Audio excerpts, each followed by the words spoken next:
Pesi bino bambote bele, bambote mingi bele.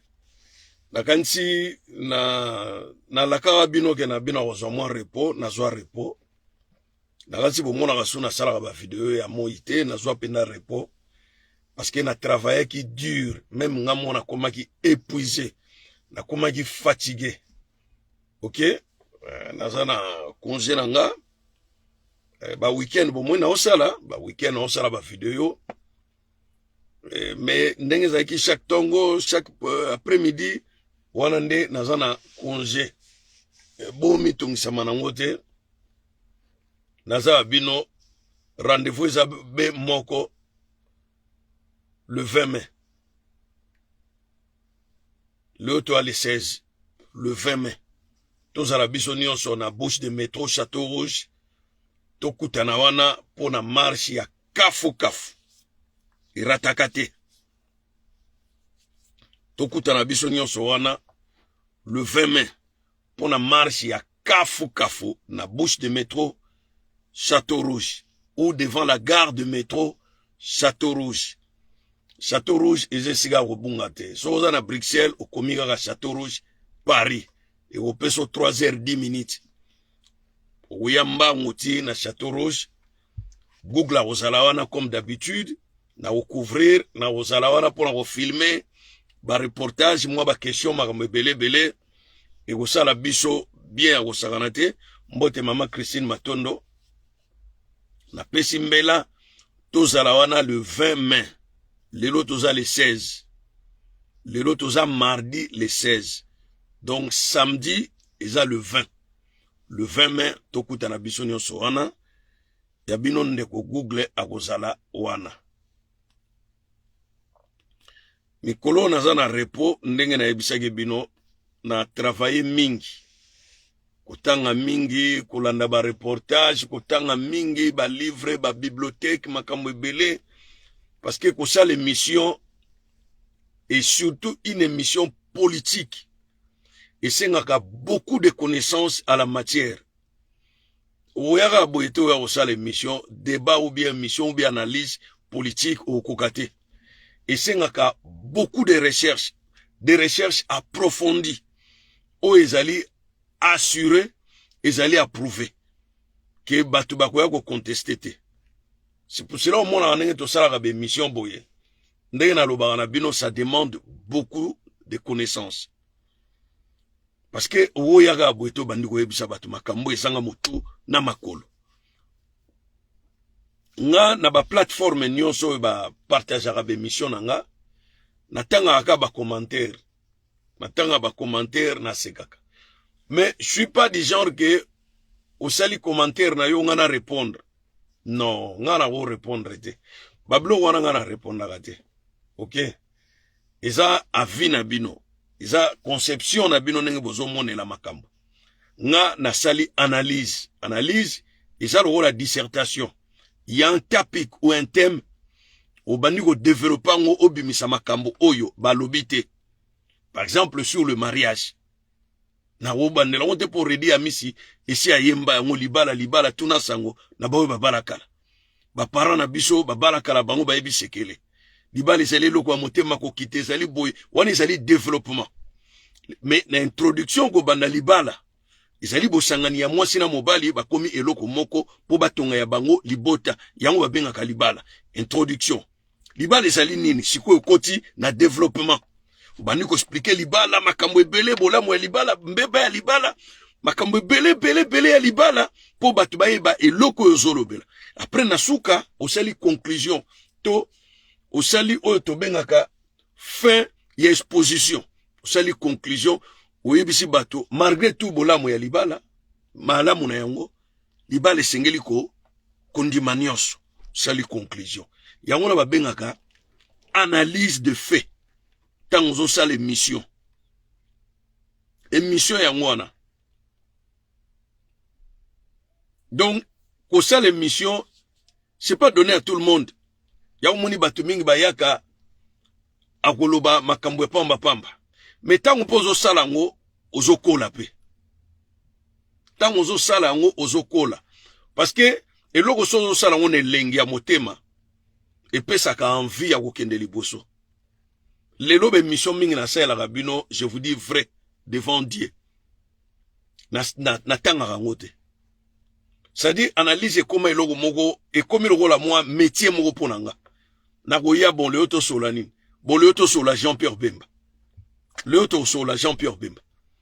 Naza déjà na ba donner nyonso oyo et ko pesa ngai argumentation sur la personne Jean-Pierre Bemba.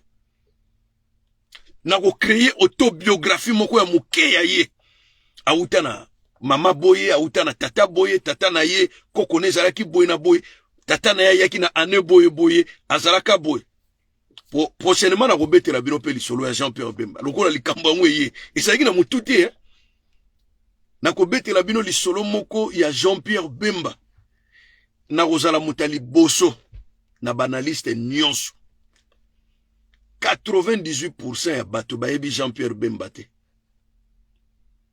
Na kobeta face cachée ya Jean-Pierre Bemba. Ndenge koko na ya yaki na Congo, M. Pedro, tata na ye, ayeko botama Pedro Joao, ti ayeko koma Bemba Saolona, c'est pas son vrai nom. Bemba Saolona ezali non adopté après naturalisation na ye. Vous comprenez? Après ayeko kutana na noko ya Mobutu. Lito Mobutu yenda bokola Mobutu. Na ngiringiri, ba voisin ya ba Diangenda. Na ngiringiri ba voisin ya ba Diangenda na tataki mbangu oya prophète. Bazova na ngiringiri, bisike ezali wenza bayaka. Mobutu akoni le prophète Kimbangu. Momoni Mobutu. Alia abeta na prophète Kimbangu dame. Mobutu kaka ya Mobutu. Ça dit ndenge ba komisaka prophète Kimbangu, eza yango te, il y a des gens qui ont vécu avec lui. Et puis tanga kotaka prison na ye na Lubumbashi. Mobutu a outi aussi sa formation na ye ya journalisme na Kananga. Mobutu se rendait là-bas chaque mois. Akendaka babimisi Kimbangu boye bavandi na ban bazo solo la Mobutu azokoma na papier. Et yango journal ya Mobutu ebimaki meilleur journal na année wana. De 50 à 51, de 46 à 51, bisika Kimbangu akufaki. Vous comprenez? Kimbangu n'a jamais dit le nom de Jésus. Il priait pas Jésus. Et Kimbangu c'était un Katangé. Kimbangu azalaka Katangé. Ils ont dit que bomba te, bokene na misé à Ternerite. Bota la biographie à Kimbangu. Kimbangu azalaki Katangé. C'est pas pour rien que batinda ki na Katanga po basambisa ye. Bango nyonso ba disciple na ye o bakangaka na ye. Ezaki na moko azaki mutu ya Beni, basongisaka ye na Beni akenda ko samba na Beni akufaka kuna. Bo Kimbangu batinde na Lubumbashi pone leng. C'était Katangé. C'était Katangé, un fils adopté. Après ba parents na ye ba yeko kufa. Nde aliki na kombo moko liboso. Son vrai nom. Après ba parents adoptifs ba yeko pesa ye Kimbangu, c'est-à-dire mwana ba lokoti. Na Kikongo Kimbangu ezali mwana ba lokoti. Mais Kimbangu n'a jamais été oyo nyonso ba betela bino wana na kimbangiste. Oh prophète, il n'a jamais été prophète. Il était un combattant, oui, a telemela ba azana lignée ya ba Lumumba. A telemela ba belge ba colon belge, ti ba yeko bomaye, oui, il y a toute une histoire. Et na kati ya histoire ne y a eu de miracles. Mais Tolo Bateke Kimbangu a été prophète. Mais non, Kimbangu n'a jamais été prophète. A prophétisé nini. Alors beaucoup ça va prophétie que oh non, alors baki 4 présidents ba na Congo. Ya liboso akosala eloko te akoleka. Ya mibale akoleka, ya misatu ye akotonga Congo. Bino bakimbangiste mutu boloba masolo ya lokuta na kombo ya motoyo akufa pona bonheur ya Congo. Soit misatu ana Joseph Kabila. Laurent Désiré Kabila. Soyons sérieux. Soyons sérieux. Kimbangu azalaka Katangé. Point barre. Point barre. Mon grand-père, Kokonanga, akoni Kimbangu. Moni Kokonanga, akoni Kimbangu, ayebaki Kimbangu. Kimbangu abano teka tumbaku. Vrai ou faux? Kimbangu abano teka tumbaku.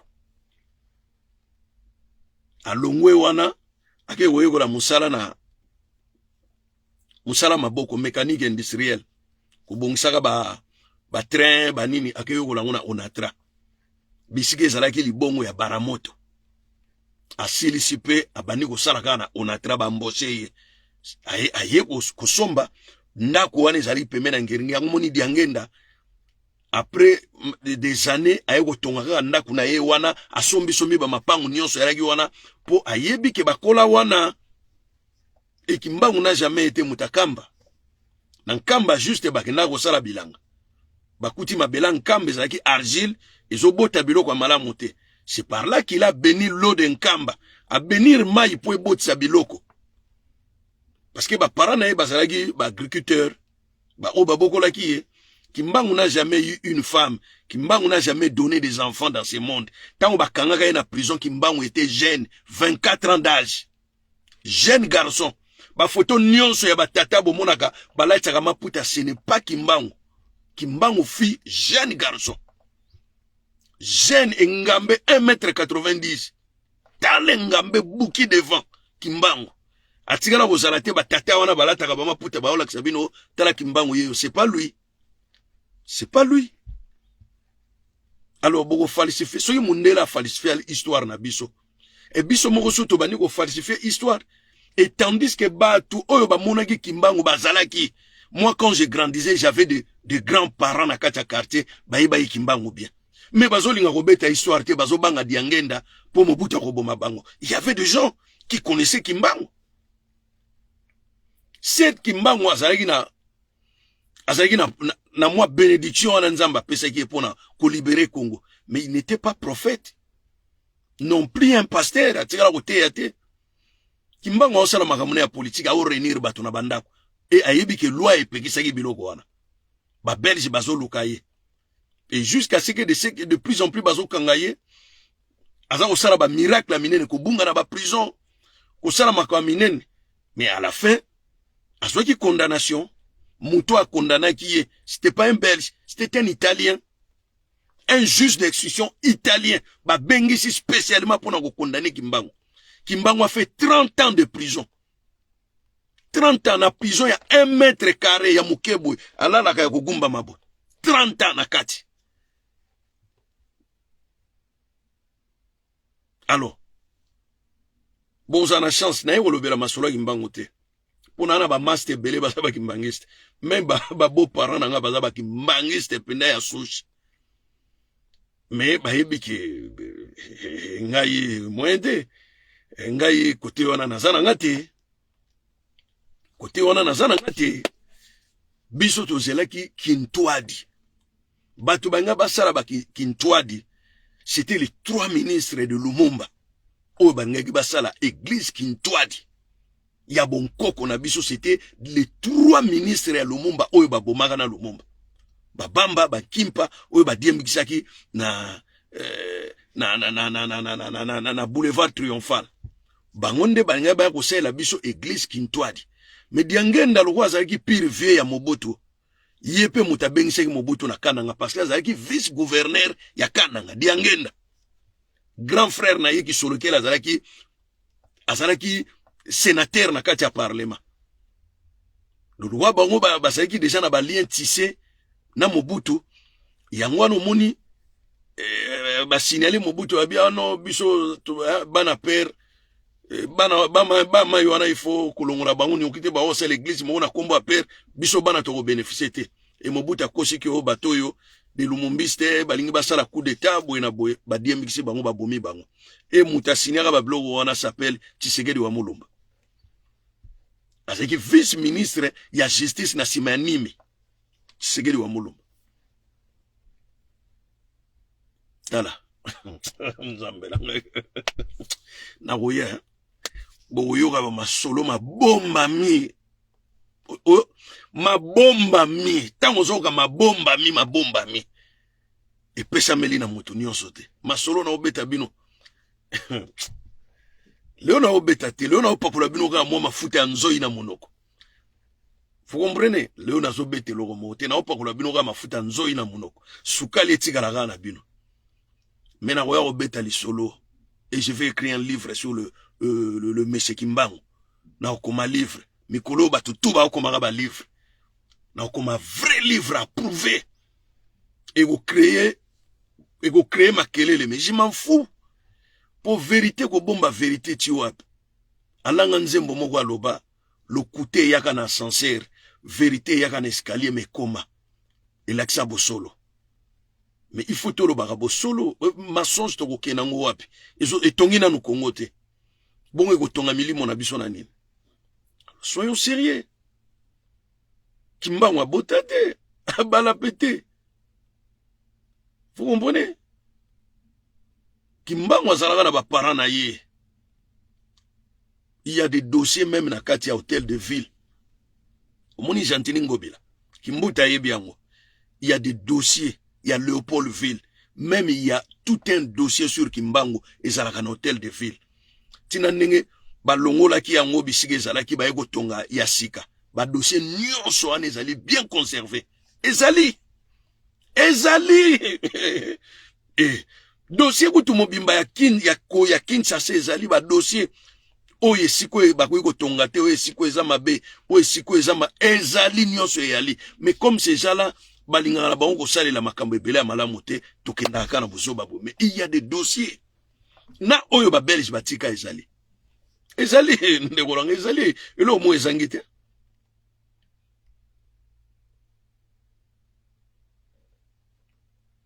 Il y a toute une histoire, il y a Lumumba. Toute une histoire, il y a Lumumba. Na lelo batu bazaki na Lumumba baza vivant, mais quand tu leur demandes l'histoire de Lumumba, ba yebi eloko ba rolo bate.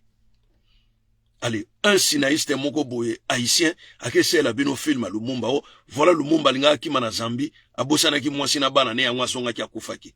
Mais or que Lumumba bakangai na kati ya mai na masuwa. Ye na 3 ministres na ye. Na mwasine na bana. Et ngata on a Hollanda, bana ya Lumumba, qui sont devenus de vieux, et ils n'arrivent pas à témoigner vraie histoire ya tata na bango. Mais ils étaient présents. Kanda mokona na mokolo wana, pour ba pesi bango 20 millions na gouvernement belge, ba effacer histoire ya makambo ba belge basala Lumumba. Lumumba avait 35 ans, très jeune. Et puis, comme un livre, moko boy pa ya Emberg. C'est un Belge. Que voilà, moutatega Lumumba, eza Kasavubu. Et batu batika langa na wona mutu ke mutu asinyaga liwa ya Lumumba, eza Kasavubu. Or que c'était pas Kasavubu. Ndenge ba bomagi Lumumba, pas américain, c'était l'ambassade des États-Unis. Ndenge ba eko bomba Kasavubu. Lumumba n'était pas nationaliste. Lumumba travaillait dans le parti travailliste belge. Lumumba ngambo ba belge, c'était Kasavubu qui était opposant des Belges. C'était pas Lumumba. Lumumba na 58 tanga yo ke na sommet Africa ya africaine ya panafricanisme oyo Kwame Nkrumah, l'ancien président ghanéen Bengsaka ye. Ndebisika ba yeko nettoyer mutu ya Lumumba. Tant Lumumba zongi ayeko sala parti politique na longwe na parti belge. A commis plus dire que le Kasavubu.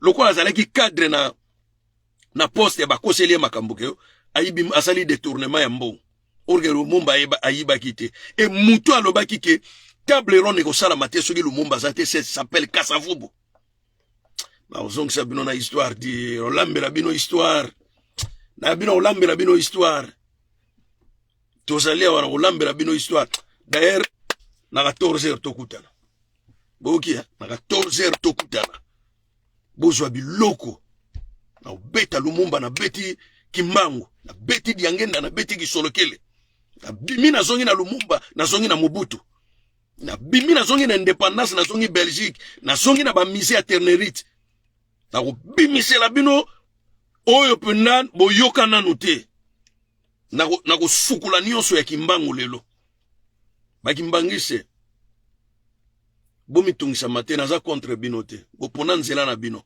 Mais moi je suis historien. Je suis autodidacte historien. Tant on a ça là, recherche oyo. On a relobé bino. Il y a 30 ans passé déjà. Bateau bafanda nanga. Baby qui n'a bêté là bas solo il y a 30 ans passé. Parce que moi ça moi il va un livre mon boy. Tilo on a regretté un bon. C'est un problème te. Tout le monde a une balle à maille. Hein? Tout le monde a une.